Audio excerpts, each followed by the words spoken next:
കാണപ്പെടുന്നതൊക്കെയും സ്ഥൂലം, സൂക്ഷ്മം, കാരണം എന്നീ മൂന്ന് രൂപങ്ങളോട് കൂടിയത് പരമാത്മാവിൽ നിന്നുമുണ്ടായി അതിൽ തന്നെ ലയിക്കുന്നതുമാകുന്നു. അതിനാൽ പരമാത്മാവല്ലാതെ വേറൊന്നുമില്ല. സകല പാപങ്ങളെയും നശിപ്പിക്കുന്ന, വറുത്തു കളയുന്ന പരമാത്മാവിൻ്റെ യാതൊരു സ്വരൂപം എൻ്റെ ബുദ്ധിയെ തെളിയിച്ച് നല്ല വഴിയെ കൊണ്ടുപോകുന്നു. ധ്യാനിക്കേണ്ടതായ പരമാത്മാവിൻ്റെ ആ ദിവ്യരൂപത്തെ ഞാൻ ധ്യാനിക്കുന്നു. അല്ലയോ പരമാത്മാവേ, ഇപ്രകാരം ഇടവിടാതെ എനിക്ക് അങ്ങയെ ധ്യാനിക്കുന്നതിനും അങ്ങയുടെ പരമാനന്ദം ലഭിക്കുന്നതിനും അങ്ങയുടെ അനുഗ്രഹം എന്നിൽ ഉണ്ടാകണമേ. അല്ലയോ ദൈവമേ, കണ്ണുകൊണ്ടു കാണുന്നതൊന്നും നിത്യമല്ല. ശരീരവും നീർക്കുമിള പോലെ നിലയറ്റതാകുന്നു. എല്ലാം സ്വപ്നതുല്യമെന്നല്ലാതെ ഒന്നും പറയുവാനില്ല. നാം ശരീരമല്ല, അറിവാകുന്നു. ശരീരമുണ്ടാകുന്നതിന് മുൻപിലും അറിവായ നാം ഉണ്ടായിരുന്നു. ഇനി ഇതൊക്കെയും ഇല്ലാതെ പോയാലും നാം ഇപ്രകാരം പ്രകാശിച്ചുകൊണ്ട് തന്നെ ഇരിക്കും. ജനനം, മരണം, ദാരിദ്ര്യം, രോഗം, ഭയം ഇതൊന്നും നമ്മെ തീണ്ടുകയില്ല. ഇപ്രകാരം ഉപദേശിക്കപ്പെടുന്ന തിരുവാക്കുകളെയും ഈ തിരുവാക്കുകളുടെ ഉപദേഷ്ടാവായ പരമാത്മാവിനെയും ഞാൻ ഊണിലും ഉറക്കത്തിലും ഇടവിടാതെ എല്ലായ്പ്പോഴും ചിന്തിക്കുമാറാകണമേ. നീ എൻ്റെ സകല പാപങ്ങളെയും കവർന്നെടുത്തുകൊണ്ട് എനിക്ക് നിന്റെ പരമാനന്ദം നൽകണമേ. എൻ്റെ ലോകവാസം കഷ്ടപ്പാട് കൂടാതെ കഴിഞ്ഞു കൂടുന്നതിനും ഒടുവിൽ നിന്റെ പരമപദം പ്രാപിക്കുന്നതിനും നിന്റെ അനുഗ്രഹം എന്നിൽ ഉണ്ടാകണമേ. കാലാശ്രയമെന്നായണയുന്നോർക്കനുകൂലൻ ഭാലാക്ഷനധർമ്മിഷ്ഠരിലേറ്റം പ്രതികൂലൻ പാലിക്കണമെങ്കിൽ പരിചോടിന്നു കോലത്തുകര കോവിൽ വാഴും പരമേശൻ ഈ ലോകമശേഷം ക്ഷണമാത്രേണ സൃജിച്ചാൽ ആലോകന മാത്രേണ ഭരിക്കും നനുവീലം ഈ ലീലകളാടുന്നവരാണീടണമെന്നീ കോലത്തുകര കോവിൽ വാഴും പരമേശൻ സർവശ്രേയമെങ്ങും നിറയും നോനബി ഭക്തർക്ക് ഇവാറൊരു രൂപം ഭജനത്തിനുതരിപ്പോൻ ആലസ്യമൊഴിച്ച പരബോധം തരണം നീ കോലത്തുകര കോവിൽ വാഴും പരമേശൻ ീലോചനമാതീന്ദ്രിയമേതെങ്കിലുമൊന്നിങ്ങ് ആലോചന കൂടാതെ പദത്തിങ്കലണഞ്ഞാൽ ആലാക്കിലൂടെ സന്മതി തോന്നിക്കുകനിക്കൻ കോലത്തുകര കോവിലിൽ വാഴും പരമേശൻ കൈകാൽ മുതലാമെന്നുടെ അംഗങ്ങളിലുണ്ടോ ചെയ്യാതൊരു സത്കർമ്മമൊഴിഞ്ഞങ്ങ വിവേകാൽ വയ്യാത്തതു ചെയ്യാൻ വയ്യാതാക്കുക വേണം കോലത്തുകര കോവിൽ വാഴും ഭഗവാനേ. രോഗാദികളെല്ലാം ഒഴിവാക്കിയിടുക വേണം ഈ കാമത കാമാന്തക കാരുണ്യപ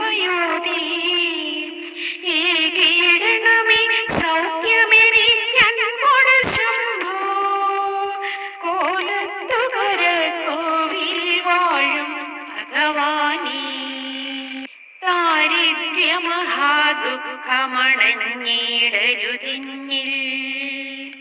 ദൂരത്തകലേണം മതമെന്നും സുജനാനാം ചാരത്തു വസിപ്പാനൊരു ഭാഗ്യം വരണം.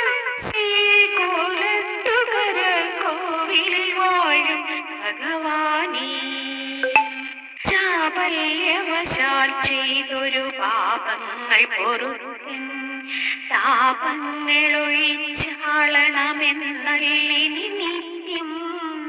പാപാപഹമം നിൻ പദമോർക്കായി വരണം നീ. കോലത്തുകര കോവിലിൽ വാഴും ഭഗവാനേ, ദാതാവിനും മാധവനും കൂടിയമേയും ഗീതാവിധി നിൻ വൈഭവമാരാണുര ചെയ്യുവാൻ. ഏതാനും ഇവനുള്ള വിലാസങ്ങൾ പറഞ്ഞേ, കോലത്തുകര കോവിലിൽ വാഴും ഭഗവാനേ. മാലുണ്ട തുരപ്പാൻ കഴിവില്ല ശിശുവിൻ്റെ പോലിങ്ങു നിരർത്ത ധ്വനിയാണെന്റെ കുലമ്പൽ. ആലംബനമാമെങ്കിലും അഭാസമമിന്നിൻ കോലത്തുകര കോവിലിൽ വാഴും പരമേശൻ. ബ്രഹ്മാനന്ദം പരമസുഖദം കേവലം ജ്ഞാനമൂർത്തിം ദ്വന്ദ്വാതീതം ഗഗനസദൃശം തത്വമസ്യാദിലക്ഷ്യം ഏകം നിത്യം വിമലമജലം സർവദീ സാക്ഷിഭൂതം ഭാവാതീതം ത്രിഗുണരഹിതം സദ്ഗുരും തം നമാമി. സദ്ഗുരും തം നമാമി. ഓം നമഃ പരമർഷിഭ്യോ നമഃ പരമർഷിഭ്യഃ. ഓം ശ്രീനാരായണ പരമഗുരവേ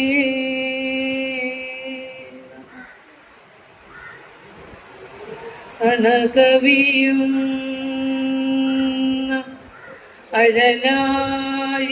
അഴലാഴിയാഴുമെന്നിൽ പ്രണയമുദിച്ചു കവിഞ്ഞു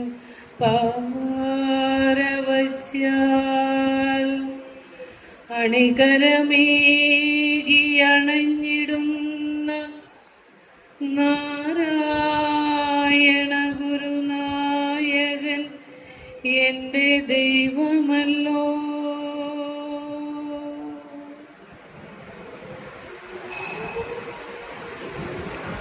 ഭഗവാന്റെ പാതാരവിന്ദങ്ങളിൽ ശതകോടി പ്രണാമങ്ങൾ അർപ്പിക്കുന്നു. മഹാഗുരുവും ശിവനും ശിവസ്വരൂപം തന്നെയായ മഹാഗുരു ഒരുമിച്ച് വാഴുന്ന പുണ്യമായ ഈ മണ്ണിനെ തൊട്ട് വന്ദിക്കുന്നു. കോലത്തുകര ക്ഷേത്ര സമാജത്തിൻ്റെ പൂജനീയരായ ഭാരവാഹികളെ, ഈ സത്സംഗത്തിനായി ഉപവിഷ്ടരായിരിക്കുന്ന ഗുരുജനങ്ങളെ, മാതാപിതാക്കളെ, സഹോദരങ്ങളെ, ആത്മാമിത്രങ്ങളെ, എല്ലാവർക്കും വിനീതമായ നമസ്കാരം. ഇന്ന് വൃശ്ചിക മാസത്തിലെ ചതയ ദിനമാണ്. വ്രതശുദ്ധിയുടെ നാളുകളിലേക്ക് നമ്മൾ നടന്നെടുക്കുകയാണ്. മനസ്സും ശരീരവും എല്ലാം പുണ്യമാക്കുന്ന നാളുകളാണ് വരുന്നത്. ശിവഗിരി തീർത്ഥാടനത്തിൻ്റെ ദിനങ്ങൾ വരുന്നു. നമ്മുടെ ക്ഷേത്രാന്തരീക്ഷം തീർത്ഥാടകരെ കൊണ്ട് നിറയണം. അങ്ങനെ പുണ്യമായ സമയങ്ങളാണ് നടന്നെടുക്കുന്നത്. അപ്പോൾ എല്ലാവരും മനസ്സുകൊണ്ട് ഗുരുവിനെ അറിയാനും പഠിക്കാനും ഒക്കെ തയ്യാറാവുക. നാം ഇന്ന് നടന്നെടുക്കുന്നത് ഗുരുവിൻ്റെ കാലത്തിലേക്കാണ്. ലോകം മുഴുവൻ ഇന്ന് ഗുരുവിന്റെ ദർശനം പ്രകാശിച്ച് പ്രഭ ചൊരിഞ്ഞുകൊണ്ടിരിക്കുന്ന ഒരു കാലത്തിലേക്കാണ് നാം നടന്നു നീങ്ങുന്നത്. കേരളം ഭാരതത്തിന് നൽകിയ മഹാഗുരു എന്നതിനപ്പുറം ഭാരതം ലോകത്തിന് നൽകിയ മഹാഗുരു എന്ന രീതിയിലേക്ക് ഗുരുവിനെ ലോകം അറിഞ്ഞു തുടങ്ങുന്ന, സപ്തസാഗരങ്ങളും കടന്ന് ഗുരുവിന്റെ ദർശനം പ്രകാശിച്ചു കൊണ്ടിരിക്കുന്ന ഒരു കാലത്തിലേക്ക് ആണ് നാം സഞ്ചരിക്കുന്നത്. കാരണം ഇത് കലിയുഗമാണ്. ഈ കലിയുഗത്തിൽ കലി ബാധിച്ചിരിക്കുന്ന മനുഷ്യ മനസ്സുകൾ ഏതൊരു മേഖല നോക്കുമ്പോഴും അവിടെയൊക്കെ മൂല്യത്തിന് ച്യുതി സംഭവിച്ചിരിക്കുന്നു.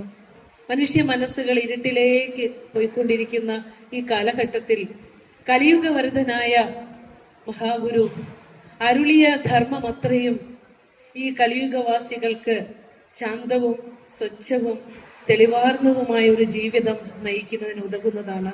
ഗുരുദേവ കൃതികളും ശ്രീനാരായണ സ്മൃതിയും അവിടുന്ന് തന്ന ലോകസേവന കേന്ദ്രങ്ങളായ അരുവിപ്പുറവും ശിവഗിരിയും ചെമ്പഴന്തിയും ആലുവയും അതുപോലെ അവിടുന്ന് നമുക്ക് സംസ്ഥാപനം ചെയ്തു തന്ന ക്ഷേത്രങ്ങളും സകലതും മനുഷ്യൻ നന്നാവാൻ വേണ്ടിയുള്ളതാണ്. മനുഷ്യ മനസ്സിലെ ഇരുട്ട് മാറി വെളിച്ചം വീശുന്നതിന് വേണ്ടിയുള്ളതാണ്. അപ്പോൾ നാം അറിയേണ്ടത് ഗുരു എന്നത് ചെമ്പഴന്തിയിൽ അവതരിച്ച് അരുവിപ്പുറത്തുകൂടെ അല്ലെങ്കിൽ കുളത്തൂരിലൂടെ ആലുവയിലൂടെയൊക്കെ നടന്നു നീങ്ങിയ ഒരു ഗുരു എന്നതിനപ്പുറം ഈ ലോകത്തോളം നിറഞ്ഞ അറിവിന്റെ ജ്ഞാനഗരിമയുടെ പേരാണ് ഗുരു എന്ന് നാം അറിയേണ്ടതുണ്ട്.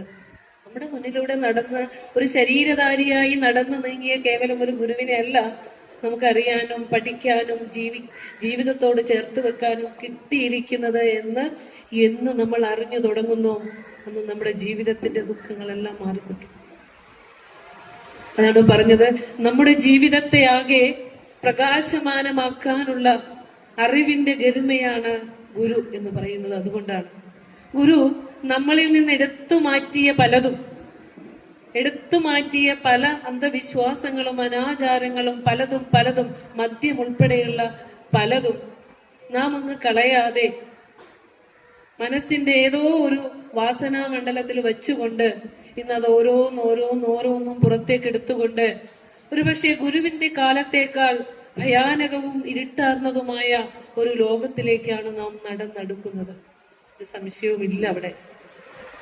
അപ്പോൾ ഇത്തരുണത്തിലുള്ള സത്സംഗങ്ങൾക്കും ഗുരുദർശനം മനുഷ്യ മനസ്സുകളിലേക്ക് എത്തേണ്ടതിന്റെയൊക്കെ ആവശ്യകത വളരെയേറെയുണ്ട്. എന്റെ വിഷയം ഗുരു വിഭാവനം ചെയ്ത മനുഷ്യൻ എന്നാണ്. ഈ വിഷയം സംസാരിക്കുമ്പോൾ മനസ്സിലേക്ക് ഓടി വരുന്ന ചിത്രം ആരുടേതായിരിക്കും? നമ്മൾ ഇന്ന് ഇവിടെ അഖണ്ഡ നാമജപം മുഴങ്ങി കേട്ടുകൊണ്ടിരിക്കുന്നു.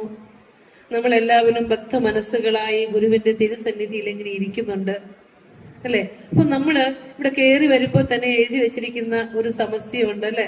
നമുക്ക് ഗുരുവിന്റെ വിഗ്രഹം 1916 സാറ് പ്രതിഷ്ഠിച്ചു തന്നെ കുമാരനാശൻ, അല്ലെ? 1916 ഗുരുവിന്റെ ആ തിരുസ്വരൂപത്തെ നമുക്ക് പ്രതിഷ്ഠിച്ചു തന്ന കുമാരനാശാൻ ഗുരു ഒന്ന് കൈപ്പിടിച്ചിങ്ങനെ എടുക്കുന്ന ഒരു പുണ്യമായ ഇടം അവിടെ കുറിച്ചു വെച്ചിട്ടുണ്ടല്ലോ. കോലത്തുകര കുടികൊണ്ടരുളും ബാലപ്പിറ ചൂടിയ വാരിധിയേ. അല്ലയോ ഭഗവാനെ, അതിനെന്താ ആശയം കൊടുത്ത മറുപടി? ഉറക്കുമെന്ന് പറഞ്ഞേ. കാലൻ കരിവറ്റു കൊടുത്തുവിടും നോലപ്പടി എന്നെ അയക്കരുതേ. നിങ്ങൾ എപ്പോഴെങ്കിലും അതിന്റെ അക്ഷരങ്ങൾ എണ്ണി നോക്കിയിട്ടുണ്ടോ? ഇനി ഒന്ന് എണ്ണി നോക്കണം കേട്ടോ. 11 22 അക്ഷരങ്ങൾ ഗുരു നൽകി. 11 22 അക്ഷരങ്ങൾ ആശാൻ കൊടുത്തു. ഞാൻ അതിൽ നിന്ന് ഗണം തിരിച്ച് അറിയാതെ കണ്ണുകൾ നിറഞ്ഞൊഴുകി. കൃത്യമായ ഗണം ഗുരു എന്തു കൊടുത്തോ ആ ഗണം തെറ്റാതെ ആശാൻ ആ വരികൾ ആശാനിൽ നിന്ന് നിർഗമിച്ചപ്പോൾ കാവ്യകലയുടെ അധിക തുങ്കപദത്തിലേക്കുള്ള പടിപൂജയായി ആ സമസ്യാപൂരണം കൊടുത്ത പുണ്യമായ നാട്, അല്ലെ? നോക്കൂ, അന്യജീവൻ ഉദകി സ്വജീവിതം ധന്യമാക്കും അമലേ വിവേകികൾ എന്ന് ആശാനെ കൊണ്ട് പറയിപ്പിച്ചത് ഈ ഗുരുവിന്റെ കാരുണ്യമാണ്. പുറം കാഴ്ചകളെ കണ്ട് ആവിഷ്കരിച്ചിരുന്ന ആശാനെ അകംപൊരുളിനെ ദർശിക്കാനായിട്ടുള്ള വെളിച്ചം കിട്ടിയപ്പോഴാണ് ആ തൂലികയിൽ നിന്ന് വന്നതെല്ലാം തൊട്ടതെല്ലാം പൊന്നാക്കും വിശ്വദീപ പ്രകാശമേ എന്ന് പറഞ്ഞ കണക്ക് സർവ്വതും പൊന്നായി അല്ലെ. അപ്പോൾ ആശാൻ സമസ്യാപൂരണം കൊടുത്ത് ആശാനെ ഗുരു ജീവിതത്തിലേക്ക് തിരിച്ചെടുത്ത് നല്ല ഒരു മനുഷ്യനാക്കി, മനുഷ്യനിൽ നിന്ന് ഈശ്വരനിലേക്ക് ഉയർത്തി പിന്നീട് ആശാൻ തന്നതെല്ലാം ഈ ലോകത്തിന് ഉപകാരപ്രദമാകുന്നതാണ്. ഞാൻ പറഞ്ഞു വരുന്നത്, ആശാൻ ശരീരത്തോടു കൂടി കുറച്ചു നാളുകൂടി ഈ കുളത്തൂരേക്ക് നടന്നിരുന്നെങ്കിൽ, നമ്മളോടൊപ്പം നമ്മുടെ പൂർവികരോടൊപ്പം ഉണ്ടായിരുന്നെങ്കിൽ, തീർച്ചയായും കുളത്തൂരും കോലത്തുകരയും ശിവഗിരിയും അരുവിപ്പുറവും ഭഗവാനെ സന്ദർശിച്ച മഹാവ്യക്തികളെയും അതുപോലെ തന്നെ ലോകസേവന കേന്ദ്രങ്ങളെല്ലാം ചേർത്തുകൊണ്ട് ഒരു മഹാകാവ്യം പിറന്നേനെ അല്ലെ. അപ്പോ 1924 ആ കാലൻ ഒരു കനിവുമില്ലാതെ കൊടുത്തുവിട്ട ഓലപ്പടിയുമായി റെഡീമർ ബോട്ട് എത്തിയില്ലായിരുന്നുവെങ്കിൽ ആശാൻ ആ കാവ്യരചന നടത്തിയേനെ അല്ലെ. ആശാൻ എങ്ങനെയാണ് ഗുരുവിനെ ചേർത്ത് വെക്കുന്നത് എന്ന് അത് മാത്രം നോക്കിയാൽ മതി നമുക്ക് ഗുരു ആരാണെന്നറിയാൻ. ശിവഗിരിയിലെ ശാരദാ പ്രതിഷ്ഠയ്ക്ക് ശേഷം ശാരദയെ സ്തുതിക്കാനായി ഗുരു കുമാരനാശാൻ എഴുതി കൊടുത്ത കൃതിയുടെ പേരാണ് പറഞ്ഞേ, ആണോ? കുമാരനാശാനാണോ ജന്നി നവരത്ന മഞ്ജരി എഴുതി കൊടുത്തത്? ഗുരു രചിച്ചതാണ് ജന്നി നവരത്ന മഞ്ജരി. ശാരദാഷ്ടകം അല്ലെങ്കിൽ ശാരദാസ്തവം എന്ന് പറയും അല്ലെ. അപ്പോ ഇത് രചിച്ചു കൊടുത്തു കഴിഞ്ഞപ്പോൾ ഗുരു ആവശ്യപ്പെട്ടതാണ്. ആ നിമിഷം കൊടുത്തു കഴിഞ്ഞപ്പോൾ ഗുരു ഒന്ന് കെട്ടിപ്പിടിച്ചു ആശാനെ. അപ്പൊ ആ അനുഭവത്തെ ആശാൻ തന്റെ നിജാനന്ദ വിലാസം എന്ന കൃതിയിലെ ഒന്ന് തൊട്ടേയുള്ളൂ, അത് എഴുതി വെച്ചിട്ടുണ്ട്. നിങ്ങളൊന്ന് എടുത്ത് വായിച്ചോളൂ. നിജാനന്ദ വിലാസം. മന്ദാര പൂങ്കൊടി കൈമലർ മധുരമെടുത്തെന്നെ മാനിച്ചു,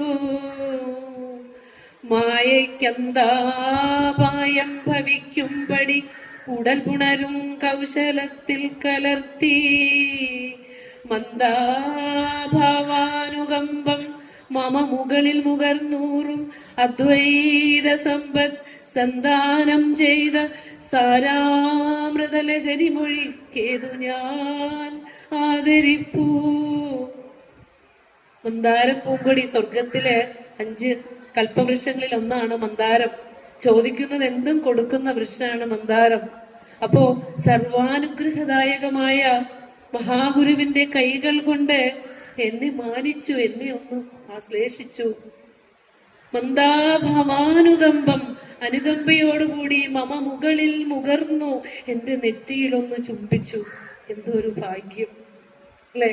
അങ്ങനെ അദ്വൈത സമ്പത്ത് സന്താനം ചെയ്ത സാരമായ അദ്വൈത സത്യത്തെ ലോകർക്ക് ഉപദേശിച്ചു കൊടുത്ത ആ സാരാമൃതലഹരിയെ ഞാൻ ഏറെ ആദരിക്കുന്നു എന്ന് പറയുമ്പോൾ ആ ഒരു തൊടല്, ആ സ്പർശദീക്ഷയും ദൃഷ്ടിദീക്ഷയും ഒക്കെ ആവോളം അനുഭവിച്ചിരിക്കുന്നു ആശാൻ.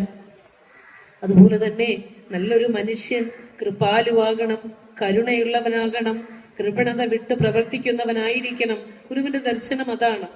ഗുരു ആദ്യം ചെയ്തത് സ്വന്തം ശിഷ്യഗണങ്ങളെ ഈ ഒരു ജ്ഞാനഗരിമയിലേക്ക്, ഈ കൃപാലുത്വത്തിലേക്ക് ഉയർത്തുകയാണ് ചെയ്തത്. നമുക്കറിയാം, ബോധാനന്ദ സ്വാമികളൊക്കെ അടിക്ക് അടി, വെട്ടിന് വെട്ട് എന്ന രീതിയിൽ നിവർന്നു നിന്നുകൊണ്ട് സമൂഹത്തിൽ കാണുന്ന അനാചാരങ്ങൾക്കെതിരെ ശക്തമായ ഭാഷയിൽ പ്രതികരിച്ചിരുന്നു, ആയുധം പോലും എടുത്തിരുന്നു. പക്ഷേ മഹാഗുരുവിന്റെ സവിധത്തിൽ ആരെത്തിയാലും മൗനിയായി പോകും. ജ്ഞാനം കൊണ്ട് ആ ഉള്ളം പ്രകാശപൂരിതമാകും. പിന്നീട് എന്താ ബോധാനന്ദ സ്വാമികൾ പറഞ്ഞത്? എന്നാലുപദ്രവമൊരുത്തനും ഒന്നുകൊണ്ടും എന്നാളുമേൽക്കരുതു ഞാൻ കരുതാതെ കണ്ടും. നന്നായി വരട്ടെ മമ വൈരിജനങ്ങൾ പോലും എന്നാകണം മമ മനസ്സു ജഗത് സ്വരൂപ. എങ്ങനെയാ അങ്ങനെ ഉയർന്നത്? ശ്രീലങ്കദാസ സ്വാമികളാണെങ്കിലും ഗുരുവിനെ പിടിച്ചെടുത്ത് കൊണ്ടുവന്ന ശിവലിംഗദാസ സ്വാമികള് ശിവനെ തന്നെയാണ്, ഗുരുവിനെ ശിവനായി തന്നെയാണ് ശിവലിംഗദാസ സ്വാമികള് പറയുക, ആരോടുമുള്ളിലൊരു വൈരം ഉദിച്ചിടാതെ മാരൻ വിടുന്ന ശരമേറ്റു മരിച്ചിടാതെ ധീരത്വമാർന്നു ശിവ തെറ്റുകൾ ചെയ്തിടാതെ ഗൗരീശ നിൽപ്പതിനെനിക്കു മനൽപമോഹം. ജാതി പറഞ്ഞ് വിഷമിപ്പിക്കുമായിരുന്നു. മാരായമുട്ടത്തെ കൊച്ചുതമ്പുരാനായ നായർ തറവാട്ടിലെ അംഗം സാക്ഷാൽ ശിവഭക്തനായിരുന്നു. ശിവൻ തന്നെയാണ് ഗുരുരൂപത്തിൽ ശിവലിംഗദാസ സ്വാമികളുടെ അടുത്തേക്ക് വന്നത് എന്ന് ശിവപ്രാർത്ഥനാ ശതകത്തിൽ ശിവലിംഗദാസ സ്വാമികൾ കുറിച്ചിട്ടിരിക്കുന്നു, അല്ലെ? ശിവൻ തന്നെയാണ് ഗുരു. ശിവയേവ ഗുരു സാക്ഷാത് ഗുരുരേവ ശിവസ്വയം ഉഭയോരന്തരം കിഞ്ചിത് ന ദ്രഷ്ടവ്യം മുമുക്ഷുഭിഹി. മുമുക്ഷുക്കള് ശിവനെയും ഗുരുവിനെയും ഒന്നു തന്നെ. പാർവതി പരമേശ്വരനോട് ചോദിക്കുന്നുണ്ട്, ആരാണ് ഗുരു എന്ന് ചോദിക്കുമ്പോൾ പറയുന്നുണ്ട്, ശിവൻ തന്നെയാണ് ഗുരു, ഗുരു തന്നെയാണ് ശിവൻ, ഇവർ തമ്മിൽ ഒരു അന്തരവും ഇല്ല എന്ന് പറയുന്നുണ്ട്. അപ്പോൾ സാക്ഷാത് ഗുരു തന്നെ, ശിവൻ തന്നെയാണ് ഗുരുവായി കൊണ്ടുവന്ന് പറയാ, നീയല്ലോ ഗുരുവായി വന്നു മായയെ തീർത്തു കാത്തവൻ. ശിവലിംഗദാസ സ്വാമികളുടെ വാക്കാ. ഞാൻ ഈ ലോക ജീവിതത്തിലെ സംസാര സാഗരത്തിൽ കിടന്ന് ഒരു കുടുംബ ജീവിതമൊക്കെ നയിച്ച് ഗുണം കെട്ട് ദുഃഖിച്ചു പോയേനെ. ആ എന്നെ കൈപിടിച്ചുയർത്തി ജീവിത സാക്ഷാത്കാരത്തിലേക്ക് ഉയർത്തി ശിവരൂപത്തിൽ വന്ന ഭഗവാനെ അങ്ങ് തന്നെയല്ലേ എന്ന് ശിവലിംഗദാസ സ്വാമികള് ശിവമാഹേശ്വര ശതകത്തിലും അതുപോലെ തന്നെ ശിവപ്രാർത്ഥനാ ശതകത്തിലൊക്കെ ഈ ഗുരുവിനെ എവിടെ ശിവനെ വരച്ചു കാട്ടുന്നു, തന്റെ ഗുരുവിലൂടെയാണ് ആ ചൈതന്യം പ്രദർശിപ്പിച്ച് വെച്ചിരിക്കുന്നത്. അപ്പോൾ നമ്മുടെ വിഷയം ഗുരു വിഭാവനം ചെയ്ത മനുഷ്യൻ. 2 തരത്തിലുള്ള മനുഷ്യനെ ഗുരു പറഞ്ഞു തന്നിട്ടുണ്ട്. അത് ആരാണെന്ന് പറയാമോ? വെറുതെ ഒന്ന് ചിന്തിച്ചു നോക്കിയേ. 2 തരം മനുഷ്യരെ ഗുരു പറഞ്ഞു തന്നിട്ടുണ്ട്.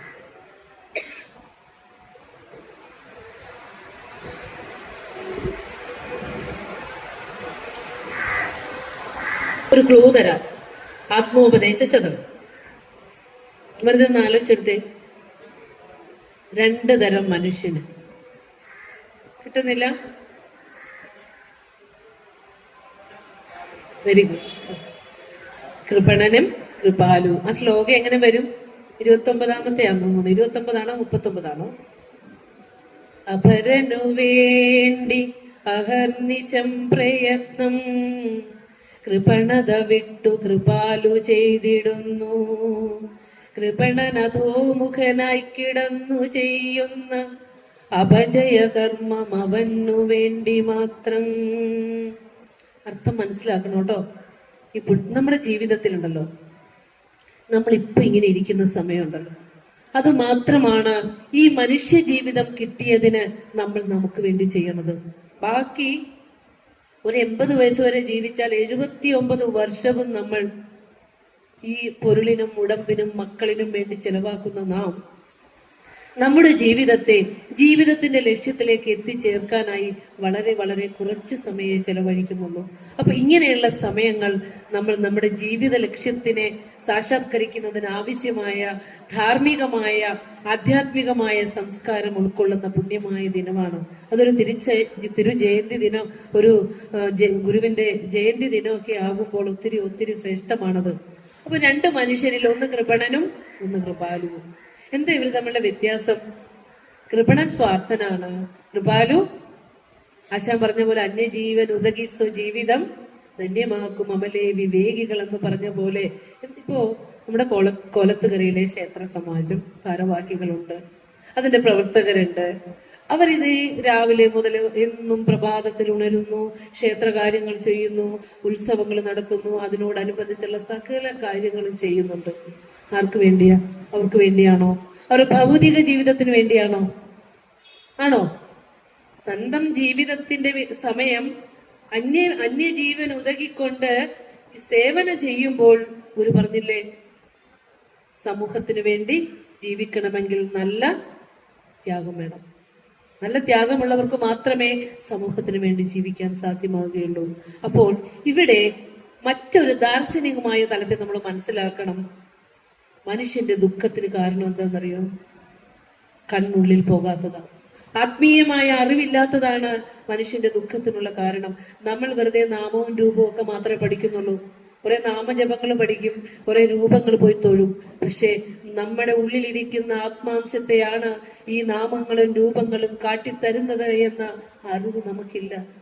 ആ അറിവിലേക്ക് പോകാൻ പറ്റാത്തത് കൊണ്ടാണ് മനുഷ്യൻ ഇന്നും ദുഃഖത്തിനൊരു ശമനവും ഇല്ലാത്തത്. അതുകൊണ്ട് ഗുരു പറഞ്ഞിരിക്കുന്ന കൃപണൻ ആത്മോപദേശ ശതകത്തിൽ വെറുതെ എഴുതി വെച്ചിരിക്കുന്ന വാക്കുകളല്ല കേട്ടോ. ഗുരുവിന്റെ സാഹിത്യ രചനയല്ലത്. ഗുരുവിന്റെ അനുഭവത്തിൽ നിന്ന് ഊറി വന്ന അമൃതവാണികളാണ്. ഉപനിഷത്ത് പോയി നോക്കിക്കോ, കൃപണനെയും കൃപാലുവിനെയും കാണാം. യഹ ഏതദക്ഷരം വിദിത്വ അസ്മാത് ലോകാത് പ്രൈതി സ കൃപാലുഹു. യഹ ഏതദക്ഷരം അവിദിത്വ അസ്മാത് ലോകാത് പ്രൈതി സ കൃപണഃ. ഒന്നും മനസ്സിലായിട്ടുണ്ടാവില്ല.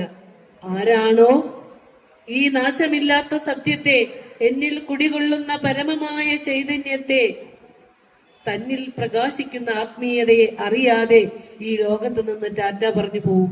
ഒരു കുടുക്കയിൽ ചാരമായിട്ട് തരുകയും ചെയ്യും. കഴിഞ്ഞു ജീവിതം. ആരാണോ ആത്മീയ അറിവില്ലാതെ ഈ ലോകത്ത് നിന്ന് പോകുന്നത്, അവനൊക്കെ ആരാ? കൃപണം തന്നെയാണ്. ആരാ? കൃപാലു. തന്റെ ഉള്ളിൽ പ്രകാശിക്കുന്ന ആത്മീയതയെ അറിഞ്ഞുകൊണ്ട്, അതുതന്നെയാണ് സമസ്ത ചരാചരങ്ങളിലും തുടിക്കുന്നത് എന്ന് അറിഞ്ഞുകൊണ്ട്, ഈ ലോകത്ത് ഉള്ള എല്ലാ ക്ഷേത്ര സങ്കല്പങ്ങളിലെ സകല വിഗ്രഹങ്ങളിലും ഇരിക്കുന്ന ചൈതന്യം എന്റെ ഉള്ളം പ്രകാശിക്കാനാണ് എന്ന് അറിഞ്ഞ് ഭജിക്കുന്നവനാണ് കൃപാലു. മനസ്സിലാവുന്നുണ്ടോ പറയുന്നത്? അപ്പൊ കൃപാലു എന്ന് പറഞ്ഞാൽ ഞാൻ മറ്റുള്ളവർക്ക് പരോപകാരം ചെയ്യുന്നത് കൊണ്ട് ഞാൻ കൃപാലു ഒന്നും മാത്രമല്ല അർത്ഥം. പിന്നെ എന്താ? എന്റെ ഉള്ളിലിരിക്കുന്ന ആത്മീയ അംശത്തെ അറിഞ്ഞുകൊണ്ട് ജീവിക്കുന്നവനാണ് ആര്? കൃപാലു. ഇല്ലാത്തവരെന്താ? ഗുരു പറഞ്ഞ പോലെ പൊരുളിലും ഉടമ്പിലും മക്കളിലും ഉയർത്തിരലിലും വെച്ച് നാമത്തിലും രൂപത്തിലും ഭജിച്ച് ഭൗതിക സുഖഭോഗങ്ങൾ ചോദിച്ച് നമ്മൾ ജീവിതത്തിന്റെ അവസാന നാളുകളിലേക്ക് എത്തുമ്പോൾ, നമുക്ക് നടന്ന് ക്ഷേത്രത്തിൽ പോകാൻ പറ്റാത്ത സമയം വരുമ്പോൾ നമ്മൾ ചിന്തിക്കാറില്ല. നമ്മൾ കിടക്കുമ്പോൾ നമ്മളെ ഒന്ന് തിരിച്ചു കിടത്താൻ പോലും പരസഹായം വേണ്ടി വരുന്ന സമയം നമ്മുടെ ജീവിതത്തിൽ ഉണ്ടാകുമെന്ന് എഴുന്നേറ്റ് നടക്കുമ്പോൾ നമ്മൾ ഒരിക്കലും ചിന്തിക്കാറില്ല, അല്ലെ? ആ സമയത്ത് അതിനാണ് ഗുരു നമ്മളെ പഠിപ്പിച്ചു. നാവിന്നു നിന്റെ തിരുനാമമെടുത്തുരച്ചു മേവുന്നതിന്നെളുതിലൊന്നരുളിടണേ നീ. ജീവൻ വിടുമ്പോൾ അതിൽ നിന്നു തെളിഞ്ഞിടും പിൻ നാവിന്നു ഭൂഷണമിതെന്നി നമുക്കു വേണ്ട. നിങ്ങൾ ഏത് ഭക്തനായിക്കൊള്ളട്ടെ, ശിവഭക്തനായിക്കൊള്ളട്ടെ, ഗുരുവായൂരപ്പ ഭക്തനായിക്കൊള്ളട്ടെ, ദേവി ഭക്തനായിക്കൊള്ളട്ടെ, എല്ലാ ഭക്തിയും നമ്മളുടെ ആത്മീയ പ്രകാശത്തിനാണ്. പക്ഷേ ഈ ഗുരുവായൂരപ്പനെയും ഈ ശിവനെയും ദേവിയെയും ഒക്കെ നമ്മൾ കിടന്ന് കണ്ണടച്ചാൽ നമ്മുടെ ഉള്ളിൽ പ്രകാശിക്കണം. അപ്പൊ നമുക്ക് ക്ഷേത്രത്തിൽ പോകാൻ പറ്റാത്തതുകൊണ്ട് സങ്കടം വരില്ല, അല്ലേ? നടന്നെനിക്ക് ഇവിടെ കോവിലിൽ വന്ന് ചതയത്തിന് പുഷ്പാഞ്ജലി എടുത്താൻ പറ്റുന്നില്ലല്ലോ, സങ്കടം വരില്ല. അതിനാണ് ഗുരു നമുക്ക് ഓംകാരം പ്രാക്ടീസ് ചെയ്യണം, നാമജപങ്ങള് ശീലിക്കണം എന്നൊക്കെ ഗുരു നമുക്ക് പറഞ്ഞു തന്ന അതുകൊണ്ടാ. അപ്പോ കൃപണൻ ഈ ലോകത്ത് പ്രവർത്തിക്കുന്നത് അവന്റെ ജീവിതത്തിന് വേണ്ടി മാത്രമാണ്. മറ്റുള്ളവൻ എങ്ങനെ ജീവിച്ചാലും അത് അവനെ ബാധിക്കുന്ന പ്രശ്നമല്ല. ഞാനും എന്റെ കുടുംബവും സന്തോഷമാണോ? ഓക്കെ. തൊട്ട അയൽവക്കത്തെ വീട്ടിലേക്ക് നോക്കാൻ പോലും അവന്റെ മനസ്സോ അവന്റെ ബുദ്ധിയോ കൂട്ടാക്കുന്നില്ല. പക്ഷെ കൃപാലു അതല്ല. അടുത്തൊരാൾ വിശന്നിരുന്നാൽ എനിക്ക് കഴിക്കുന്ന ആഹാരം ഒരിക്കലും അവൻ ഇറങ്ങില്ല, അല്ലെ? അപ്പൊ അവന്റെ കണ്ണ് അവിടെ അവനിലായിരിക്കും. അപ്പൊ ഗുരു നമ്മളോട് പറഞ്ഞു തന്നിട്ടുണ്ട്, ഈ കൃപണൻ ഈ സമൂഹത്തിന് വരുത്തി വെക്കുന്ന പ്രശ്നങ്ങളെ കുറിച്ച് ഗുരു അന്നേ പറഞ്ഞിട്ടുണ്ട്. ജാതിയുടെ പേരില് മനുഷ്യന്റെ ജാതി നോക്കി മതം നോക്കി നെഞ്ചിൽ നിറയൊഴിക്കുമ്പോൾ ഈ കൃപണനെ അവിടെ കാണാം, അല്ലെ? മദ്യവും മയക്കുമരുന്നിനും അടിമപ്പെട്ട് സമൂഹത്തിൽ കാട്ടിക്കൂട്ടുന്ന വിക്രിയകൾ കാണുമ്പോൾ നമുക്ക് ഈ കൃപണനെ അവിടെ കാണാം. കാരണം ആത്മപ്രകാശമില്ല.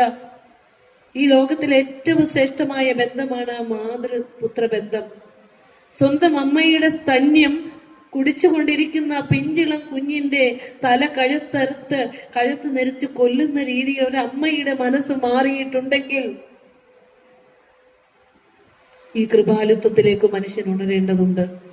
സ്വാർത്ഥ സുഖത്തിന് വേണ്ടി നടക്കുന്ന മനുഷ്യൻ അറിയണം, സ്വന്തം ആത്മപ്രകാശം കെട്ടുപോകരുത് എന്ന ദർശനമാണ് ഗുരു നമുക്ക് കാട്ടിത്തരുന്നത്. ഞാൻ ഓർക്കുകയാണ്, കാട് മൂടിക്കിടന്ന വിഷക്കാടെന്നറിയപ്പെടുന്ന ഈ പ്രദേശത്തെ ഒരു പുണ്യഭൂമിയാക്കി മാറ്റി ഇന്ന് ഇത്രയും തീർത്ഥാലയമാക്കി മാറ്റണമെങ്കിൽ നമ്മുടെ പൂർവികരുടെ ചെയ്ത കൃപാലുത്വമാണ്, അല്ലെ? അധികമായിട്ടുണ്ടോ ഗുരു നമ്മളിൽ നിന്ന് മറഞ്ഞിട്ട്? ഗുരുവിന്റെ ഭൗതിക ശരീരം മറഞ്ഞിട്ട് അധികമായിട്ടുണ്ടോ? ഇല്ല. കാരണം ഗുരു 5-ാം വയസ്സിൽ കൊണ്ടുപോയി 12 വയസ്സ് വരെ വളർത്തി ഗുരുവിന്റെ കാരുണ്യവും സ്പർശവും അനുഭവിച്ച ഒരു കുടുംബത്തിലെ ഒരു പൂജനീയനായ മഹാവ്യക്തിയുടെ മക്കൾ തിരുസന്നിധിയിൽ ഇരിപ്പുണ്ട്. അപ്പോ ഗുരു ഒരിക്കലും മിത്തല്ല. ഇനി ഒരു 2-3 തലമുറ കഴിയുമ്പോൾ, കൂടി വന്ന ഒരു 5 തലമുറ കഴിയുമ്പോൾ ഇങ്ങനെ ഒരാൾ ജീവിച്ചിരുന്നില്ല എന്ന് പറയുന്ന ഒരു കാലത്തിലേക്ക് ഇനി വരും. അതുകൊണ്ടാണ് ഗുരു പറയുന്നത്, നമ്മുടെ ജീവചരിത്രം എഴുതിയാൽ ജനങ്ങൾ വിശ്വസിക്കുമോ, അല്ലെ? ചോദിക്കുന്നത്. അതുകൊണ്ടാണ് ഞാൻ ശാരീ ചേച്ചിയോട് പറഞ്ഞു, നമ്മളുടെ ഗുരുവിനെ കുറിച്ചും അച്ഛനെ കുറിച്ചും സ്വന്തം മക്കളോടും, അതുപോലെ ശാരീ ചേച്ചിയുടെ സഹോദരങ്ങളെ ഞാൻ ഇന്നലെ വീട്ടിൽ പോയി കണ്ടു, മകളെയൊക്കെ പോയി കണ്ടു, വിവാഹം കഴിക്കാൻ പോകുന്ന കുഞ്ഞിനെയൊക്കെ കണ്ടു. സഹോദരനെയും കാണണമെന്ന് എനിക്ക് ഉണ്ടായിരുന്നു, ഒരാളെ കണ്ടിട്ടുള്ളൂ, ഒരാളെയും കൂടി കാണാനുണ്ട്. അപ്പോൾ എനിക്ക് ഇവരോടൊക്കെ പറയാനുള്ള എന്താണെന്ന് പറയട്ടെ, ഗുരുവിനെ അറിയാൻ ശ്രമിക്കുക, പൂർണ്ണമായും അറിയാൻ ശ്രമിക്കുക. ഞാൻ ആദ്യമേ പറഞ്ഞ വാക്ക് പറയുന്നു, ഈ വിശ്വത്തോളം വലുതായ ജ്ഞാനഗരിമയുടെ പേരാണ് ഗുരുവെന്ന്. ഈ ലോകത്ത് ഗുരുവിനെ അറിഞ്ഞ് ഗുരുവിന്റെ ദർശനം അറിഞ്ഞാൽ ഇനി ഒന്നും നമുക്കിവിടെ നേടാനുമില്ല, അറിയാനുമില്ല. അത്രയും ആ മഹാഗുരുവിന്റെ ചരിത്രം, ആ ഗുരുവിനെ സ്പർശിച്ച അച്ഛനെ കുറിച്ച് സ്വന്തം കൊച്ചുമക്കൾക്ക് പരിചയപ്പെടുത്തിക്കൊണ്ട് വേണം യാത്രയാകാൻ നമ്മൾ. അല്ലെങ്കിൽ ഇനി ഗുരുവിനെ അന്വേഷകരായി എത്തുന്നവര് നമ്മുടെ കുഞ്ഞുമക്കളോട് ചോദിക്കുമ്പോൾ അതുങ്ങളെ ജീവിതത്തിന്റെ നെട്ടോട്ടത്തിലാണ്. അതിൻ്റെ ഇടയിൽ ഒരു പക്ഷേ അവർക്ക് ഇത് ചിന്തിക്കാൻ സമയം ഉണ്ടായി വരുന്നില്ല. ഞാൻ പറഞ്ഞു, പക്വമാകുന്ന സമയങ്ങളിൽ ഇരുത്തി ഗുരുവിനെ പഠിപ്പിച്ചു കൊടുക്കണം എന്ന് ഒരു എളിയ അപേക്ഷയായിട്ട് പറഞ്ഞിട്ടുണ്ട് ചേച്ചിയോടും ചേച്ചിയുടെ സഹോദരങ്ങളോടൊക്കെ. എനിക്ക് പറയാനുള്ളത്, ഞാൻ വരുന്നത് പൂത്തോട്ട എന്ന സ്ഥലത്ത് നിന്നാണ്. അവിടെ ഗുരു വന്നിട്ട് ശ്രീവല്ലഭനെ, ഇത് ഏകദേശം 1893 KP ബാലകൃഷ്ണ സാറിന്റെ പുസ്തകത്തിൽ കാണുന്നത് 2ാമത്തെ പ്രതിഷ്ഠ പൂത്തോട്ട പ്രതിഷ്ഠ എന്നാണ്. 3ാമത്തെ പ്രതിഷ്ഠയാണ് കോലത്തുകര പ്രതിഷ്ഠ എന്നാണ്. ഞാൻ അതുകൊണ്ട് പറഞ്ഞു, ചരിത്രം ഒന്ന് പരിശോധിക്കണം. അവിടെ വരുന്ന ആളുകൾ പറഞ്ഞു കൊടുക്കുന്ന രേഖകളാണ് എഴുതി വെച്ചിരിക്കുന്നത്. 2ാമത്തെ പ്രതിഷ്ഠ കോലത്തുകര ശിവപ്രതിഷ്ഠയാണെന്നാണ് പഠിച്ചു വെച്ചിരിക്കുന്നത്. പക്ഷെ ആ ബുക്കിൽ അങ്ങനെ കാണുന്നുമുണ്ട്. അപ്പോൾ അങ്ങനെ വരുന്ന ആ പ്രതിഷ്ഠ ഗുരുവിന്റെ ആദ്യകാല പ്രതിഷ്ഠകളിൽ ഒന്നാണ് കേട്ടോ പൂത്തോട്ടയിലെ ശിവപ്രതിഷ്ഠ. ശ്രീവല്ലഭൻ എന്ന ഗുരു പേരിട്ടത്. അവിടെ ഒരു പ്രതിഷ്ഠയ്ക്ക് വരുമ്പോൾ ഇതുപോലെ കാട് മൂടി കിടന്നിരുന്നു. ഒരു നേരം മാത്രമേ മനുഷ്യൻ ആഹാരം കഴിക്കുകയുള്ളൂ. അത് പലിശക്കാരോട് പൈസ വാങ്ങിച്ചിട്ട് ഒരു നേരം ആഹാരം കഴിക്കും. അതുകൊണ്ട് അവിടെ ഒരു പേരുണ്ട്, പകലുണ്ണാ പറവൂർ. പകൽ ആഹാരം കഴിക്കില്ല അവിടെ, കാരണം പൈസയില്ല, സമ്പത്തില്ല. അപ്പൊ അവിടെ ഗുരു വന്നിട്ട് ഭഗവാൻ അവിടെ വന്നു, ഞങ്ങൾക്ക് ആ അവിടെ ശിവപ്രതിഷ്ഠ നടത്തി തന്നതിന് ശേഷം അവിടെ ഇരുന്നു കൊണ്ട് മൊഴിഞ്ഞൊരു വാക്കുണ്ട്, ഈ ക്ഷേത്രത്തിന് ചുറ്റും സരസ്വതി വിദ്യാലയങ്ങൾ, സരസ്വതി ക്ഷേത്രങ്ങൾ ഉയർന്നു വരണം എന്ന് ഒന്നേ പറഞ്ഞുള്ളൂ. ഇന്ന് നിങ്ങളെയൊക്കെ പൂത്തോട്ടയിലേക്ക് സ്വാഗതം ചെയ്യുകയാണ്. ആകാശം മുട്ടെ ഉയർന്നു നിൽക്കുന്ന 9 വലിയ വിദ്യാഭ്യാസ സ്ഥാപനങ്ങളുമായി സമ്പന്നതയിൽ സമ്പന്നരായി ജീവിക്കുന്ന മനുഷ്യർ. ഏക്കർ കണക്കിന് സ്ഥലത്താണ് ഗുരുവിന്റെ ക്ഷേത്രവും വിഗ്രഹവും പ്രതിഷ്ഠയും ഒക്കെ ഇരിക്കുന്നത്. മനോഹരമായ ഗുരുചൈതന്യം തുളുമ്പുന്ന ആ സ്ഥലം ഭഗവാന്റെ അനുഗ്രഹം കൊണ്ടാണ്. ആ പാദമൊന്ന് തൊട്ടപ്പോഴാണ്. അവിടെ ഇരുന്നു കൊണ്ടാണ് ഗുരു പറഞ്ഞത്, ഈശ്വര കാര്യാർത്ഥം പ്രവർത്തിക്കുന്നവരെ ഈശ്വരൻ തന്നെ രക്ഷിക്കാതിരിക്കുകയില്ല, ഈശ്വരൻ തന്നെ രക്ഷിച്ചു കൊള്ളുമെന്ന ആശയം ഗുരു പറഞ്ഞത് അവിടെ വെച്ചാണ്.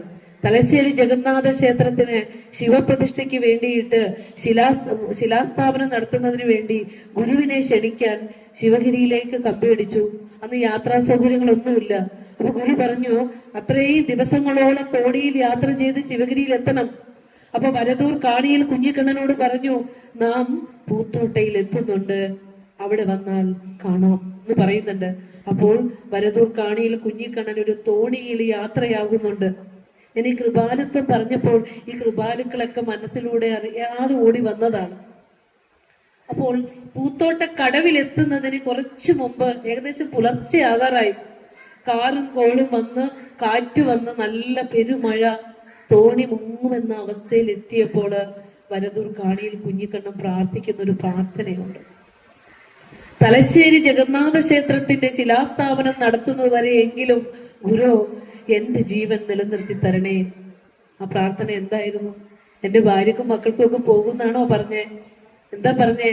ഗുരുവിന്റെ ശിഷ്യഗണങ്ങൾ അങ്ങനെയാ, കൃപാലുക്കളാ. ആ തലശ്ശേരി ജഗന്നാഥ ക്ഷേത്രത്തിന്റെ ശിലാസ്ഥാപനം നടക്കണം. അധമാത ആരാധനയിൽ നിന്ന് ജനങ്ങൾ കൂടുതൽ കൂടുതൽ കൂടുതൽ ഇങ്ങനെ തമോ ഗുണമുള്ളവരായി പോയിക്കൊണ്ടിരിക്കുന്നു. അപ്പോൾ അവരുടെ ജീവിതം കൊണ്ട് മറ്റുള്ളവർക്ക് പ്രയോജനം പെടണമെന്നാണ് അവർ കണ്ടത്, അല്ലെ? അതുപോലെ തന്നെയാണ് ഗുരുവിന്റെ സ്പർശം ഏറ്റുവാങ്ങിയവരെല്ലാം അറിഞ്ഞിട്ടുള്ളവർ തന്നെയാണ്. ദിവാകര സ്വാമിയൊക്കെ ഇവിടെ വന്നിട്ട് ദർശനമാലയൊക്കെ പഠിപ്പിക്കുമായിരുന്നു എന്ന് ചേച്ചി പറയുവാണ്. അപ്പോൾ വല്ലാതെ ഒരു അനുഭവമാണ് അവരുടെ വീട്ടിലൊക്കെ നമുക്കൊന്ന് അന്തി ഉറങ്ങാൻ അവസരം കിട്ടുക. എൻ്റെ പുണ്യമായ നിമിഷമായിട്ട് ഞാൻ എൻ്റെ ചേച്ചി എനിക്ക് തന്ന ആ ഒരു സൗകര്യത്തെ ഞാൻ ഗുരുവിൻ്റെ അനുഗ്രഹമായി തന്നെ കരുതുകയാണ്. ലളിതാംബിക അന്തർജനത്തെ കുറിച്ച് കേട്ടിട്ടുണ്ടോ? ലളിതാംബിക അന്തർജനം ഗുരുവിന്റെ സാന്നിധ്യം അനുഭവിച്ചവരാണെന്നുള്ളത് നമ്മൾ വായിച്ചിട്ടുണ്ടോ? ഇല്ല, അല്ലെ?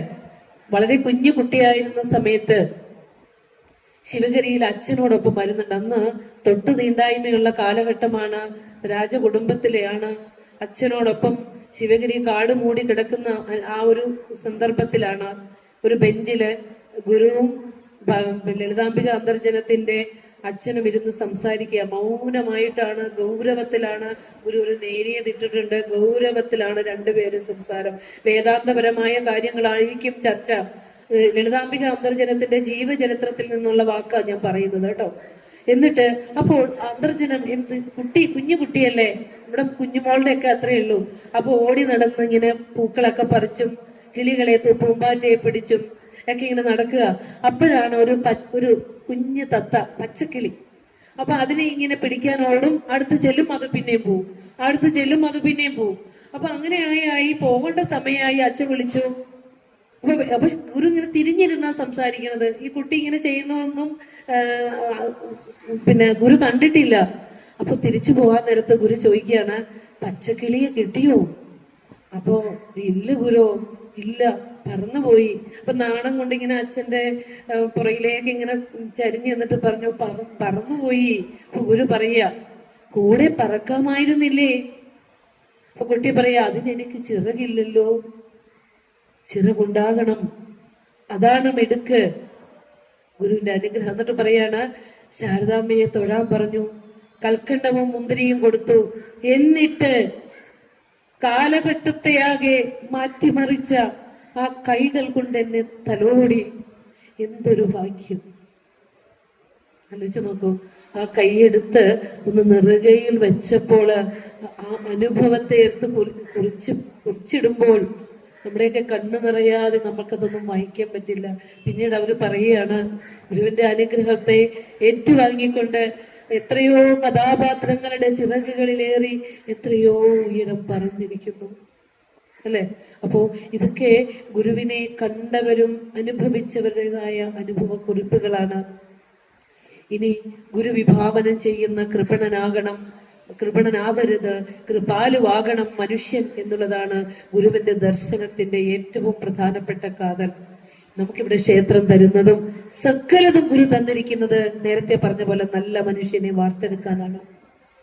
നമ്മുടെ ക്ഷേത്രം നമുക്ക് 2 പ്രാർത്ഥനകൾ ഇവിടെ വെച്ച് തന്നിട്ടുണ്ട്. ആ പ്രാർത്ഥന രണ്ടും കാണാതെ അറിയാവുന്നവരാരെങ്കിലും ഉണ്ടെങ്കിൽ ഒന്ന് കൈപൊക്കിക്കേ. കുറച്ചു പേരുണ്ട് അല്ലെ? ഞാൻ ആരോട് ചോദ്യങ്ങളൊന്നും ചോദിക്കാനല്ല. ആ പ്രാർത്ഥന ഏതാനും കുറച്ചു പേരത് ഹൃദിസ്ഥമാക്കിയിട്ടുണ്ട് അല്ലെ? മനുഷ്യന്റെ ജീവിതം ഒന്നിൽ നിന്ന് ഒന്നിലേക്ക് ഒരു മരഞ്ചാടിയെ പോലെ സഞ്ചരിച്ചു കൊണ്ടിരിക്കുന്ന മനസ്സാണ് മനുഷ്യന്റെ മനസ്സ്. ഒരിടത്തും പിടിച്ചാൽ കിട്ടില്ല. ഇപ്പൊ ഇവിടെ ഇരിക്കണമെങ്കിലും നമ്മുടെ മനസ്സ് എവിടേക്ക് പോയിട്ടുണ്ടാവും അല്ലെ? പിടിച്ചാൽ കിട്ടില്ല.